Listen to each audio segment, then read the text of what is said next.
அனைவருக்கும் கணித வணக்கம். இப்போ பார்க்க போகிறது 8ஆம் வகுப்புக்குரிய கணக்கு. எடுத்துக்காட்டு 3.32. அதில் தீர்க்க 4y/3 - 7 = 2y/5 அப்படின்னு சொல்லி கொடுத்துருக்காங்க. இந்த கணக்கை பொறுத்த வரைக்கும் நம்ம என்ன செய்ய போகிறோம்னு பாருங்கள். 4y/3 அப்படியே போட்டுக்கிறோம். இந்த பக்கம் இருக்கிறத இங்கே எடுத்துகிட்டு இந்த 7 அங்கே கொண்டு போகிறோம். அப்போ இது -2y/5 அப்படின்னு வந்துடும். இந்த மைனஸ் அந்த பக்கம் போகும்போது +7ஆக எழுதிக்கணும்.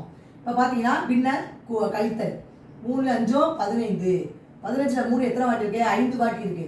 5 × 4 பெருக்கணும்னா 20y மைனஸ் 15ல் 5 எத்தனை வாட்டி இருக்கு? 3 வாட்டி இருக்கு. 3 2 6y, அதாவது cross multiplication equal to 7. 20ல் 6 கழிச்சோம்னா 14y equal to 7.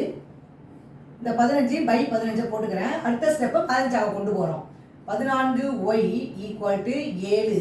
கீழே இருக்கிற 15 வலது பக்கம் போகும் பொழுது பெருக்கலுக்கு வந்துடும். 7 × 15.